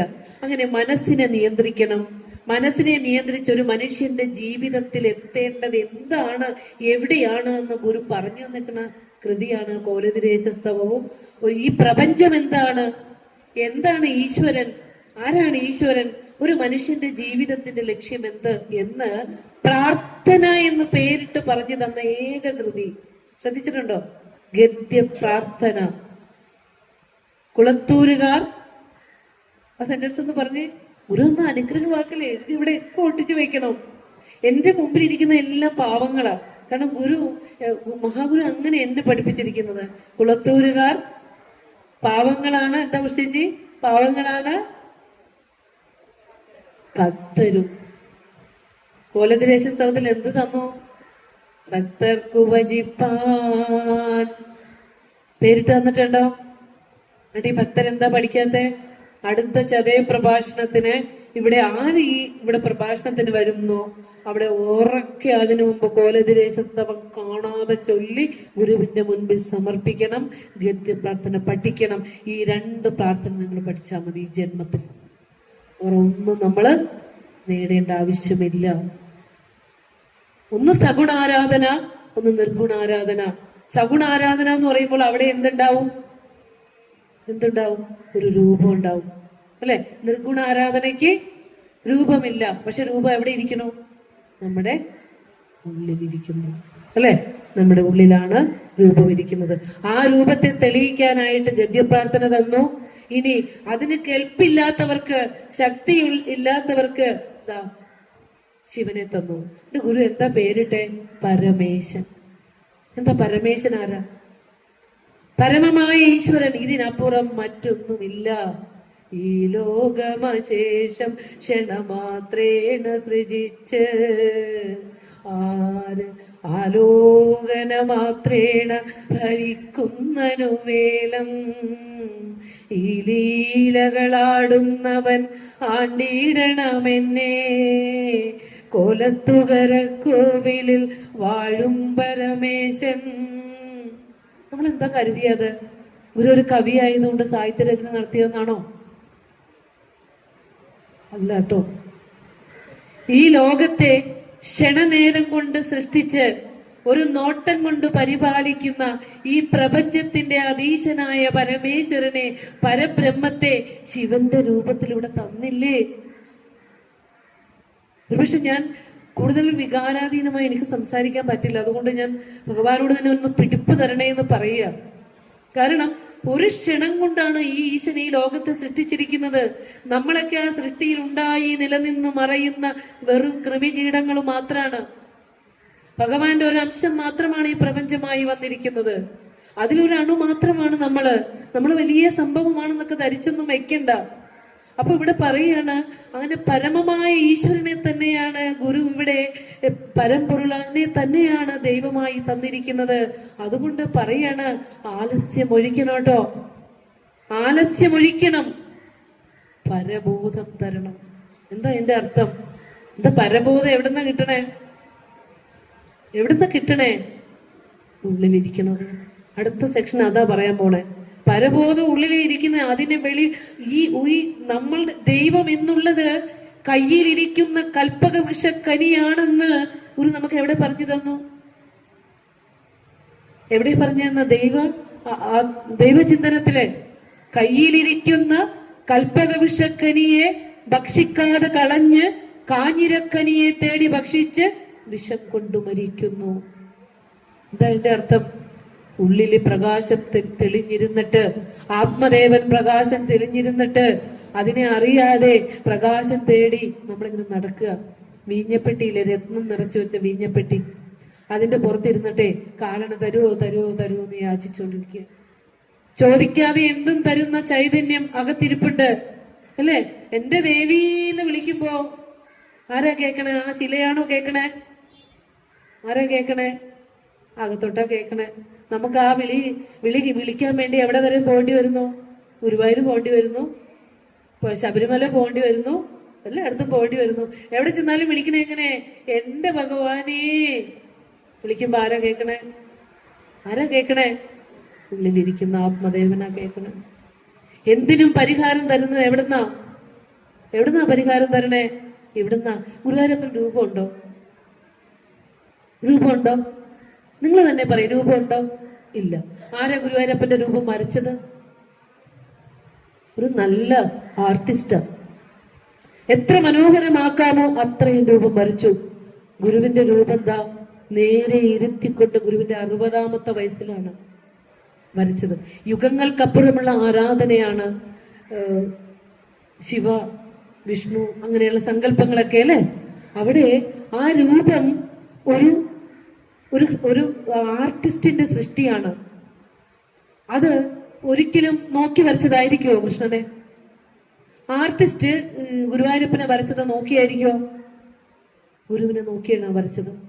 ഇരുത്തിക്കൊണ്ടല്ലേ വരച്ചത്? ഗുരുവിന്റെ അതേ സ്വരൂപം തന്നെയല്ലേ വരച്ചത്? എന്തെങ്കിലും കൃത്രിമത്വം അവിടെ ഉണ്ടോ? ഇല്ല. ഇനി ഗുരുവായൂർ നമ്മൾ പ്രാർത്ഥിക്കുന്ന വിഗ്രഹം എവിടുന്ന കിട്ടിയെന്നറിയോ? ഗുരുവായൂരപ്പൻ ആരാധിച്ചിരുന്ന വിഗ്രഹം അത്. കൃഷ്ണൻ ആരാധിച്ചിരുന്നതാണ്. ഒരച്ഛന്റെയും അമ്മയുടെയും മകനായി ജനിച്ച് അല്ലെ, ഒരു ഗോപാലകനായി ജനിച്ച് ഈ ലോകത്തിലേക്ക് ഗുരു തന്നെയാണോ പറഞ്ഞു തന്നിരിക്കുന്നത്? ശിവനും കൃഷ്ണനുമൊക്കെ ഒരു കാലത്തെ മഹാന്മാരായിരുന്നു. സത്പ്രവൃത്തി കൊണ്ടും പുണ്യപ്രവൃത്തി കൊണ്ടും ജനങ്ങൾ പൂജിച്ച് ആരാക്കി മാറ്റി? ദൈവമാക്കി മാറ്റി. അല്ലേ? അതല്ലേ കറക്റ്റ്? കുളത്തൂർ ഇവിടെ കൂർക്കഞ്ചേരിയിലേക്ക് വിഗ്രഹ പ്രതിഷ്ഠയ്ക്ക് വന്നപ്പോൾ അവർക്ക് വിഗ്രഹം കൂടിയേ തീരൂ. അപ്പോൾ ഗുരു പറഞ്ഞു, ഒരു വിളക്ക് തെളിച്ചാ പോരെ, വെളിച്ചം ഉള്ളിൽ തെളിഞ്ഞാ പോരെ? അപ്പൊ ചോദിക്കുന്നുണ്ട്, വേണ്ട ഗുരു, ഞങ്ങൾക്ക് നാമോ രൂപം ഒക്കെ വേണം, തന്നാൽ ആളുകൾ അമ്പലത്തിൽ വരില്ല. എന്ത് തിരക്കാ! ഉള്ളിലേക്ക് നോക്കുന്നുണ്ടോ നമുക്കറിയില്ല. കണ്ണു തുറന്ന് പുറത്തേക്കായിരിക്കും നോക്കുക അല്ലെ? ഉള്ളിലേക്ക് നോക്കാനായില്ലെങ്കിൽ ഭക്തിയാണോ? ഭക്തി ആത്മാനുസന്ധാനം എന്ന് ഭഗവാൻ നമ്മളെ പഠിപ്പിച്ചു തന്നു. അപ്പോൾ ദ്വാരകയിലെ കൃഷ്ണൻ ആരാധിച്ചിരുന്നത് ആരെയായിരിക്കും? നിങ്ങളൊന്ന് പറഞ്ഞു. കൃഷ്ണൻ ആരാധിച്ചിരുന്നത് ആരെയായിരിക്കും? സഗുണമൂർത്തികളാണ് ബ്രഹ്മ വിഷ്ണു മഹേശ്വരന്മാര് അല്ലെ? സത്വരജസ് തമോ ഗുണങ്ങളോട് കൂടിയവരാ. ഗുരുസ്വരൂപം എങ്ങനെയാ? ഈ സത്വരജസ് തമോ ഗുണങ്ങളും കടന്ന് പരമാത്മാവിൽ വിലയം പ്രാപിച്ച പരമ്പൊരുളാണ് ഗുരു. അവരിലും താഴെയാണ് ആരൊക്കെ? ബ്രഹ്മ വിഷ്ണു മഹേശ്വരന്മാർ. ഭാഗവതം തന്നെ പറയുന്നില്ലേ? ഭാഗവതം എന്താ പറയുന്നത്? നിങ്ങൾ നല്ല ഭക്തന്മാരാണല്ലോ. ഭാഗവതം പറയുന്നത് എന്താണ്? ഒരു ഉള്ളിലിരിക്കുന്ന ആത്മദേവനെ അറിയാതെ ക്ഷേത്രങ്ങളിലാണ് ദൈവം ഇരിക്കുന്ന കരുതുന്ന ഭക്തനെ ഭാഗവതം വിളിക്കുന്ന പ്രാകൃതൻ എന്നാണ് അല്ലേ? അപ്പൊ ഒരു മനോഹരമായ ശില്പിയുടെ കൺസ്ട്രക്ഷൻ ആണ് ഒരു സൃഷ്ടിയെങ്കിൽ അവിടെ പട്ടേരിപ്പാട് എഴുതി വെച്ചിട്ടുണ്ട്, സാന്ദ്രാനന്ദാവബോധാത്മകമനുപമിതം കാലദേശാവതിഭ്യാം നിർമുക്തം നിത്യമുക്തം നിഗമശതസഹസ്രേണ നിർഭാസ്യമാനം. സാന്ദ്രാനന്ദ അവബോധം, കട്ടിപിടിച്ച ആനന്ദമാണ്, അറിവാണ് ഈശ്വരൻ. അത് ഓരോ തരിയിലും നിറഞ്ഞിരിക്കുന്നു. ആ അവബോധത്തിന് നമ്മളൊരു രൂപത്തിലാ കാണണേ. തൊട്ടു മുമ്പിൽ നമുക്ക് രൂപമില്ലേ? നാം ശരീരമല്ല, അറിവാണ് എന്ന് ഗുരു നമുക്ക് എവിടെ പറഞ്ഞു തന്നു? ഗദ്യപ്രാർത്ഥനയിൽ പറഞ്ഞു തന്നില്ലേ? ഞാൻ സത്യമായും ഞാൻ ഇവിടെ വന്നിരിക്കുമ്പോൾ ഭഗവാൻ എനിക്ക് തോന്നിക്കുന്നതാ ഞാൻ പറയുന്നത്. തീർച്ചയായും എൻ്റെ മുന്നിലൂടെ തെളിഞ്ഞു വരുന്ന വാചകങ്ങൾ ഞാൻ എന്തൊക്കെയാണോ പറയാമെന്നത് അതൊന്നും എനിക്ക് വരുന്നില്ല, പറയാനെന്ന് കരുതിയത്. അതുകൊണ്ട് തന്നെ ഞാൻ ഗുരു എന്നെ കൊണ്ടുപോകുന്നെന്ന് കരുതി തന്നെ അങ്ങോട്ട് പോവുകയാണ്. അപ്പോൾ നമ്മുടെ ഓട്ടത്തിന്റെ സ്പീഡ് കുറയ്ക്കുക. 3 തരത്തിലുള്ള ഭക്തൻ, പ്രാകൃതൻ, മധ്യമൻ, ഉത്തമൻ. ഗുരു വിഭാവനം ചെയ്യുന്ന ഭക്തൻ ഉത്തമ ഭക്തനാണ്. ഭക്തൻ ഭഗവാൻ തന്നെയാണ് ഭക്തൻ എന്ന് ആര് കരുതുന്നു അവനാണ് ശരിയായ ഭക്തൻ. നിങ്ങൾ എല്ലാ ആരാധനാക്രമങ്ങളും ചെയ്തോളൂ, പക്ഷെ തെളിയേണ്ടത് ഉള്ളിലാണ് തെളിയേണ്ടത്. അതാണ് ആ ബോധം നമുക്ക് ആദ്യം ഉണ്ടാകണം. ഈ തെളിച്ചമില്ലാത്തത് കൊണ്ടാണ് ഇന്ന് ലോകം ഇരുട്ടിൽ നിന്ന് ഇരുട്ടിലേക്ക് പോയിക്കൊണ്ടിരിക്കുന്നത്. അതുകൊണ്ട് ഗുരുവിന്റെ കോലതിരേശ സ്തവത്തിൽ ഈ എല്ലാ കാര്യങ്ങളും ഗുരു തന്നിട്ടുണ്ട്. ആദ്യത്തെ 3 വരികളിലായിട്ട് ഈശ്വരൻ എന്താന്ന് പറഞ്ഞു? എല്ലാത്തിനും ആശ്രയമായി എങ്ങും നിറഞ്ഞിരിക്കുന്നവനാന്ന് പറഞ്ഞു. അപ്പൊ നമ്മളിലൊക്കെ ഇരിക്കുന്നുണ്ട് ആര്? ദൈവം. നമ്മൾ ഇന്ന് സംസാരിക്കുന്നുണ്ടെങ്കിൽ, നമ്മൾ ആഹാരം കഴിക്കാൻ കൈപൊക്കുന്നുണ്ടെങ്കിൽ, നമ്മൾ ശ്വസിക്കുന്നുണ്ടെങ്കിൽ ആ ആത്മദേവൻ അവിടെ ഇരുന്നു കൊണ്ട് നമ്മളെ ചെയ്യിപ്പിക്കുന്നതാണെന്ന് ആദ്യം പഠിക്കണം. ഇല്ല, നമുക്ക് അനങ്ങാൻ പറ്റില്ല, അല്ലെ? അതുകൊണ്ട് എല്ലാത്തിലും നിറഞ്ഞിരിക്കുന്ന ഈശ്വരനെ, സർവാശ്രയമെങ്ങും നിറയുന്നോനബി, എല്ലാത്തിലും നിറഞ്ഞിരിക്കുന്നവൻ എങ്കിലും ഭക്തർക്കു ഭജിപ്പാൻ ഇവ്വാറൊരു രൂപം വെച്ചേക്കുക. എന്നിട്ട് ഗുരു തന്നേക്കണ വാണിംഗ് എന്താ? ആലസ്യമൊഴിക്കണം, പരബോധം തരണം. ഇതെത്തിയില്ലെങ്കിൽ നമ്മൾ ഇനിയും വരേണ്ടി വരും, ഇനിയും കറങ്ങേണ്ടി വരും. ഫസ്റ്റ് സ്റ്റെപ്പ് ഇട്ടിട്ട് പോവുക. ഞാൻ എത്തേണ്ടത് ഉള്ളിലാണെന്നും, ചൈതന്യം ഇരിക്കുന്നത് ഉള്ളിലാണെന്നും, ആ ഉള്ളിലിരിക്കുന്ന മൂർത്തിയാണെന്നും, ബാക്കി ദൈവതാ സങ്കല്പങ്ങളെല്ലാം അതാണെന്നും, പരമ്പൊരുളായ ഗുരുക്കന്മാർക്ക് താഴെയാണ് സഗുണമൂർത്തികളായ ഈശ്വരന്മാരെന്നും നമുക്ക് അറിയണം. കാരണം അത് കുമാരനാശാൻ അറിഞ്ഞനുഭവിച്ചുകൊണ്ട് എഴുതി തരിക. ലോകേശൻ സൃഷ്ടി ചെയ്യുന്നു, മുഹുരഭിമാം രക്ഷ ചെയ്യുന്നു വിഷ്ണു, ശ്രീകണ്ഠൻ സംഹരിക്കുന്നു, ഇവർ ചിരമമ സംസാരഹേതുക്കളല്ലോ. എന്താ എന്റെ അർത്ഥം? നമ്മളെല്ലാം പഠിക്കും. ഗുരു പറഞ്ഞ ആരായണം, ആയണം, ആഴത്തിൽ തിരയണം, ഓർക്കണം. ആരായണം ഭഗവാൻ എപ്പോഴും ഇരുന്ന് പറയണതാ, ഓർക്കണം നമ്മള്. ലോകേശൻ ബ്രഹ്മാവ് സൃഷ്ടി ചെയ്യുന്നു, വിഷ്ണു പാലനം ചെയ്യുന്നു, ശ്രീകണ്ഠൻ സംഹരിക്കുന്നു, ഇവർ മമ ചിര സംസാരഹേതുക്കളല്ലോ. എന്തെങ്കിലൊക്കെ ചോദിക്കും. മക്കൾ നന്നാകണേ, മക്കൾക്ക് ജോലി തരണേ, വിവാഹം നടത്തണേ, അത് തരണേ, ഇത് തരണേ ഒക്കെ ചോദിക്കും. ഇതൊക്കെ തരും, വാസനയാക്കി കൂട്ടി വെച്ച് പോകും. നമ്മുടെ ശരീരം മാത്രമേ പോവുള്ളൂ. നമ്മൾ പോകുമ്പോ മനസ്സ് വാസനയായിട്ട് ഉദാനപ്രാണം നമ്മുടെ മനസ്സിനെ, ആ ജീവനെ ഈ വാസനയ്ക്ക് അനുയോജ്യമായ മറ്റൊരു ശരീരത്തിലേക്ക് നമ്മൾ വരും. ഒരു സംശയമില്ല. അവിടെ കൂട്ടി വെച്ചിട്ടുണ്ടെങ്കിൽ, വിദ്വേഷവും വെറുപ്പും കൂട്ടി വെച്ചിട്ടുണ്ടെങ്കിൽ അതനുസരിച്ചുള്ള ശരീരത്തിലേക്ക് നമുക്ക് പോരേണ്ടി വരും. അതുകൊണ്ട് ആശാൻ പറയാ, ഇവർ മമ ചിര സംസാരഹേതുക്കളല്ലോ. ഈ സംസാര ചക്രത്തിൽ നമ്മൾ തിരിക്കുമ്പോൾ ഈ ശക്തികൾ നമ്മളെ ഈ പ്രാപഞ്ചികത്തിൽ ഉള്ള ശക്തികൾ തന്നെയാണ്. അതുകൊണ്ടാണ് കൃഷ്ണൻ പ്രാർത്ഥിക്കുന്നതും ശിവൻ പ്രാർത്ഥിക്കുന്നതും പിന്നെ ബ്രഹ്മാവ് പ്രാർത്ഥിക്കുന്നതും ഒക്കെ ഈ പരമ്പൊരുളിനെയാ. ഗുരു ആ പരമ്പൊരുളിനെ സാക്ഷാത്കരിച്ച് പരമ്പൊരുളായ ഗുരുവാണ് എന്ന് നമുക്ക് അറിയാൻ സാധിക്കുന്നതെന്ന് വെച്ചാൽ ഗുരുവിന്റെ കൃതികളിലേക്ക് കടക്കണം. അത്രേ പറയാനുള്ളൂ. എന്നിട്ട് പറയാ, ശോകം ചേർക്കുന്ന ജന്മക്ഷയ രുചകൾ അശേഷം കെടുക്കും കടാക്ഷം തൂകും തുല്യം വെടിഞ്ഞുള്ള ഗുരുചരണമെൻ അൻപിൽ ഞാൻ കുമ്പിടുന്നേ. ശോകം തരുന്ന ജന്മക്ഷയ രുചകൾ, ജനിക്കുക, മരിക്കുക, നിലനിൽക്കുക, ജനിക്കുക, വർദ്ധിക്കുക, വിപരിണമിക്കുക, ബാല്യം, യൗവനം, കൗമാരം, വാർദ്ധക്യം, ഇതൊക്കെ നമ്മുടെ ശരീരത്തിലൂടെ ദശയിലൂടെ ഇങ്ങനെ കടന്നുപോകും. ഇതൊന്നുമില്ലാത്ത ജന്മക്ഷയ രുചകൾ ആക്കുന്ന പരമമായതിനെ തരുന്ന ഗുരുചരണത്തെ ഞാൻ പ്രാർത്ഥിക്കുന്നു. പരമമായ അൾട്ടിമേറ്റ് റിയാലിറ്റി, പരമമായതിനെ തരുന്ന ഒരാള് നമ്മുടെ മുന്നിലുള്ളപ്പോ ഇച്ചിരി ഉള്ള കിട്ടണം തേടി നമ്മൾ പോയാൽ ആർക്കാ കുഴപ്പം പറ, അല്ലേ? പൂർണ്ണതയെ വിട്ടിട്ട് നമ്മൾ എന്താ ചെയ്യണത്? മിന്നാമിനിങ്ങിന്റെ ഇത്തിരി വട്ടം തേടി പോയിക്കൊണ്ടിരിക്കുന്നു. അപ്പൊ ആ പൂർണ്ണതയെ അറിയണം. ആ പൂർണ്ണതയെ അറിഞ്ഞാൽ മാത്രമേ നമ്മുടെ ജീവിതത്തിന്റെ ദുഃഖത്തിന് ശമനമുണ്ടാവുകയുള്ളൂ. ആത്മീയമായ അറിവുണ്ടാകണം, കണ്ണുള്ളിൽ ചെല്ലണം. അതാണ് നമുക്ക് വേണ്ടത്. അപ്പൊ 2 പ്രാർത്ഥന, ഗദ്യ പ്രാർത്ഥനയും കോലതിരേശ സ്തവവും. ഇന്ദ്രിയങ്ങൾ പിടിവിട്ട് പോകുമ്പോൾ മറ്റൊന്നും പ്രാർത്ഥിക്കണ്ട. ഒന്ന് പ്രാർത്ഥിച്ചത് ഒന്ന് ഉറക്കെ പ്രാർത്ഥിച്ചിരുന്ന പുണ്യദിനല്ലേ, ഭഗവാൻ തന്നതൊക്കെ ഒന്ന് ഓർക്കണം. നല്ലതല്ല ഒരുവൻ ചെയ്ത നല്ല കാര്യം മറപ്പത്. ഒന്ന് പ്രാർത്ഥിച്ച് ഓർക്കെ. ഈ ലോചനം വരട്ടെ. ഈ ലോചനമാരിന്ദ്രിയം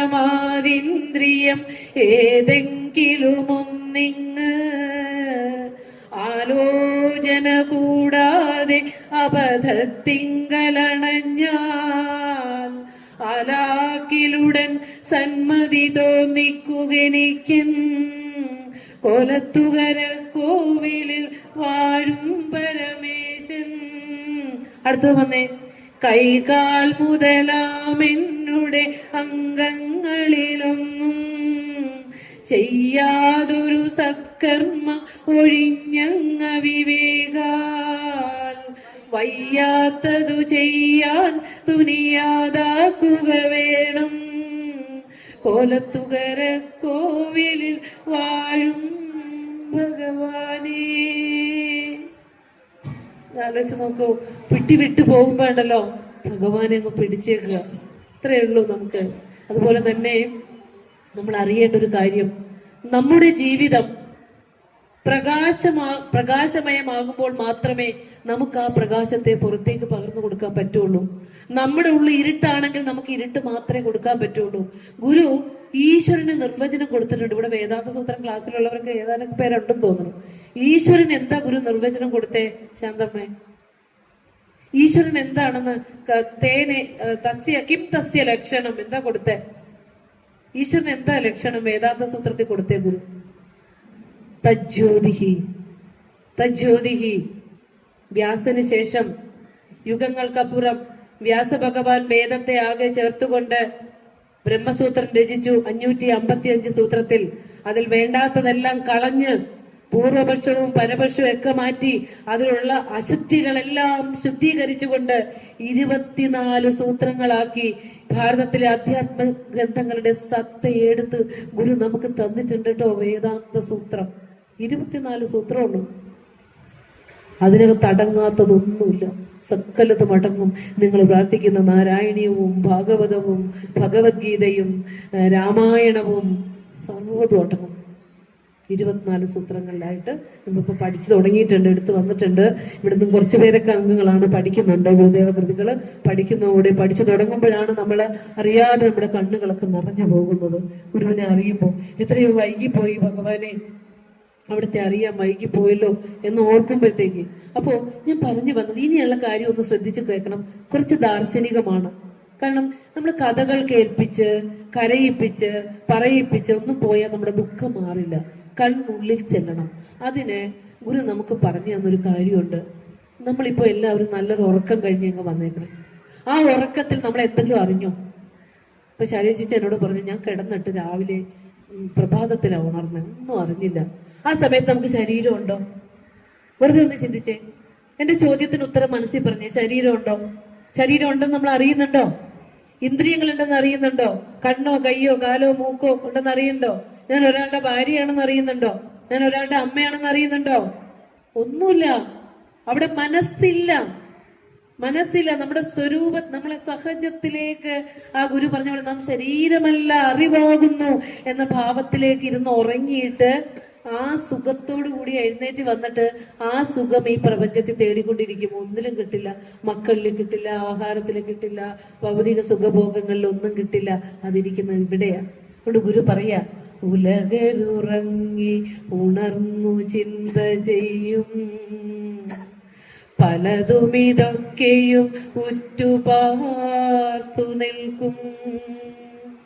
വിലമതിയാതെ വിളക്കുതിക്കയും പിൻപൊലികയുമില്ല, ഇതു കണ്ടുപോയിടേണം. ഇത്തിരി സ്നേഹം നിങ്ങളോട്. കുറച്ച് അസൂയുണ്ട്. കുളത്തൂരുകാരോട് ഗുരുവിന് വളരെ പക്ഷഭേദമുണ്ട്. കാരണം ഗുരു കനിഞ്ഞ് അനുഗ്രഹിച്ചിട്ട് പറയാണ്, പാവങ്ങളാണ്, ഭക്തരാണെന്ന് പറഞ്ഞ് അനുഗ്രഹിച്ചേക്കണ ഒരു സ്ഥലം ഇത് മാത്രമാണ്. ഇവിടെ ഗുരു പറയാണ്, ഇത് കണ്ടുപോയിടേണം. നമ്മളോടാ. ഏതാ കണ്ടുപോകാൻ പറഞ്ഞേ? വെറുതെ ഒന്ന് പറഞ്ഞേ. ഇത് കണ്ടുപോയിടണം എന്ന്. എന്റെ മക്കളെയാണോ? ഞാൻ സമ്പാദിച്ചു വെച്ച സ്വത്തുക്കളാണോ? എന്റെ ഭർത്താവിനെയാണോ? എന്ത് കണ്ടുപോകാനാ പറഞ്ഞേ? ഇതറിയാതെ എങ്ങനെ നമ്മുടെ ദുഃഖം മാറുക?